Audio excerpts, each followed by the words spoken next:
Hey, welcome back to my channel.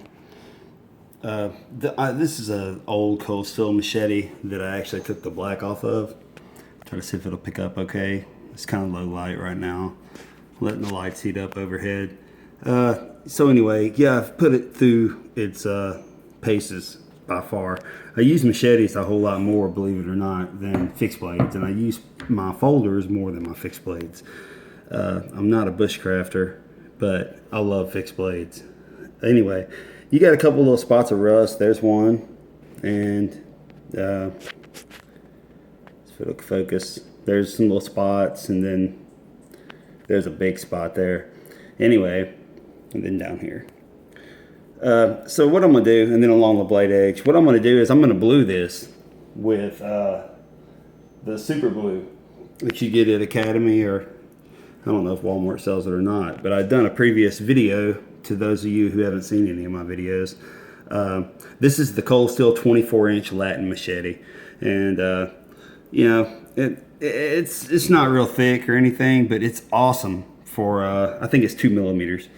Anyway, it's awesome for clearing out thin brush that's really tall, like just thin vegetation and stuff like that. I just got through using it at the deer camp, so without further ado, I'll pause this, and all I'll do is take the blue. I'll show you in just a sec.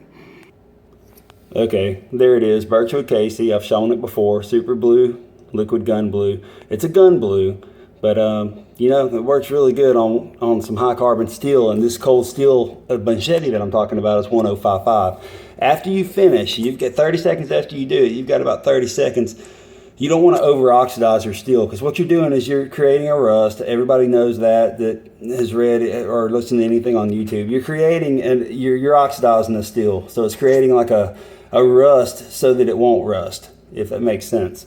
And then I soak it in 3-in-1 oil, and I'd seen a review on a guy that makes knives that had done some tests and left them out in the rain and all that kind of stuff. And I don't have the, you can look it up. Well, it's something like 1095 carbon steel rust testing or something like that. And he makes all the blades, and he made them all the same out of the same batch, and he put different things on it, and the best one that came out was the one that he blued, and then he put the 3-in-1 oil on. So I'm fixing to do that to the machete, and then I'm gonna run it through the WorkSharp and show us through its paces.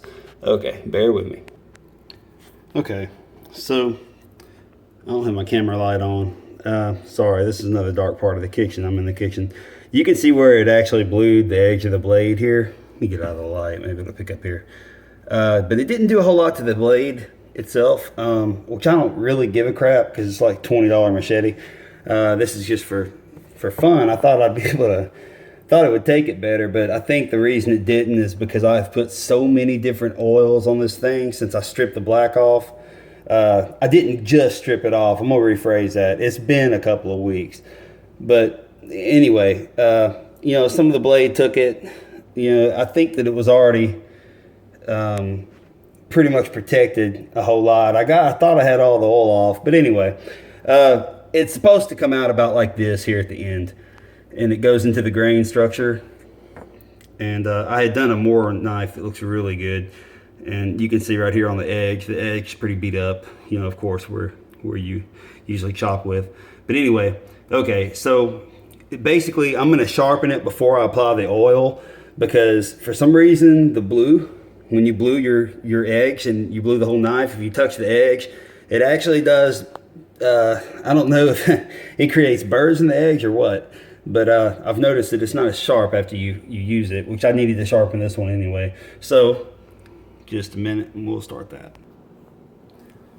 All right, so basically what I'm gonna do, since this is a really thin machete, I'm gonna sharpen it at the 20 degree angles here.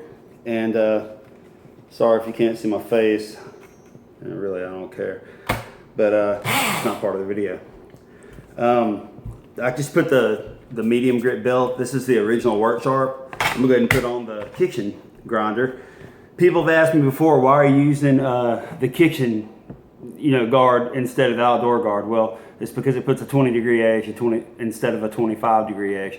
20-degree edge on 109.5, yeah, it'll hold up if you're just cutting through vines and grass. I mean, really tall vegetation. If you start hitting, you know, a lot of wood and stuff like that, then yeah, I wouldn't even recommend a 105.5, really and truly. I'd rather a Condor 107.5 Machete. Any of their machetes are awesome. And I'd also recommend just the Ontario, the old military 109.5 Machete, and sharpen it at 25 degrees per side. So anyway, and use the different guard, which is, of course, this one. I don't know if that's gonna pick up. I ain't holding it still, but everybody's seen that if you're watching this. So I'm gonna take it, and the machete's not straight. It's been curved.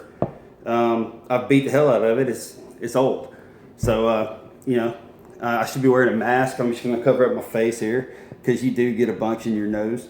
But just keep it mashed against the side. Gently, lightly. I don't know if I'm enough room. And it is warped. Now, high carbon steel, I don't care about this. This is why I'm letting it drop on down and not stopping at the point. You're supposed to stop at the point. Do not sharpen 3V blades on this thing. The 3V will get caught really fast on this belt for some reason. And I've rounded off one of my ambush knives and I'm pissed. I just sent it back to Bark River for what they call spall treatment. You pay the shipping and they do whatever the hell you want to it. If the polish comes off, I talked to Mike Stewart himself. He's a very nice guy. He's not pompous or anything like that. He was very humble with me and spoke clearly, and we had an hour-and-a-half conversation. And I'm not a real big Bark River fan because it's a hit or miss on their quality control, but the ambush knives that I've done reviews on, Jason Toon, he designed those. He pays extra for those. Anyway, I used one of those. It was an ambush brute in snakeskin micarta. It's in my videos before I ruined it. Anyway, so I asked Mike Stewart, I was like, man, I really like the polished handles. This one didn't have polished handles. I thought I'd want the sculpted without the polish, and I don't even like the sculpted handles because they're kind of uncomfortable. And he was like, that's fine. You rounded the tip. Tell them you want a new point on it. Tell them you want to grind down the sculpture is what he called it. And he said number 3. And he said, list them out. And he said, number 3, go ahead and tell them that you want a high gloss finish. That's not part of what this video is about, but I like to inform people of things. All right, so let's go a couple on that side and we'll go a couple on the other side. There goes the mask.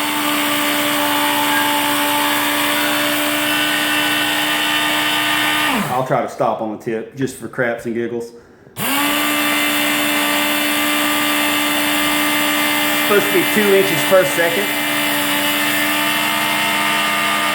See, that's not even catching because it's curved on the end, but that's okay. High carbon steel is going to throw sparks, just for y'all to know. High carbon steel throws sparks when you go to sharpen it. That's just part of it. All right.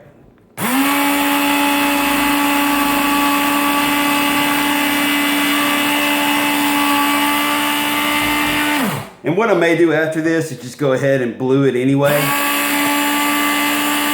try not to touch the edge with maybe a cotton swab.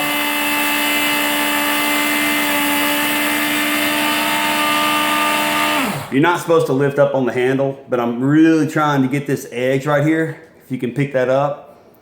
I'm really trying to get that edge, and it's hitting it. So let's feel for burrs. That side has burrs, this side, yeah, it's about even, actually. So anyway, I'll stop this for a minute, and I'll do the fine belt. All right, so final results. It's been blued. I've got to soak it in oil now, and it's gonna pretty much make it rust proof. Let me turn this around so I won't slice myself to death. Here's the edge you put on it. It put an edge better on this side than the other side. I probably need a new WorkSharp by this point. I've used it a lot, but as you can see, it trails on down the edge. You're technically supposed to get some steel wool and wipe the black off, but on this one I'm not, because it didn't really blacken the whole thing. It's supposed to come out kind of like a dark grayish purple. That's the way my Mora came out, and a couple other knives, a couple of shrades that I did. I scraped off the 109.5 black finish on the SCHF 36, 37, and it's not picking up. But anyway, all right, so let's do a quick sharpness test. Okay, let's just do it on some sticky notes here. This is a damn machete going through this. I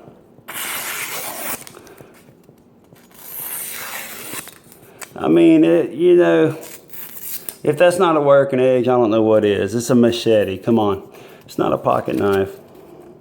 Take it from the very bottom and try to... tore a little bit. Anyway, I probably need to wipe down that edge. It's probably got some burrs still in it. I only did 3 strops on each side, so in between pauses on here.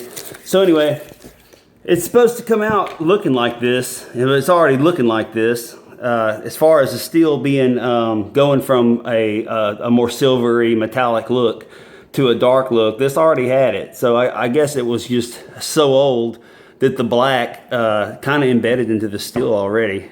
And be careful with the WorkSharp too. It's good to put painter's tape on the inside of the guards up here. The insides of these guards on right there. Or along your blade, because if you notice, just right here, if you can see this little strip going along right here, it will put strips along your blade and little scratches.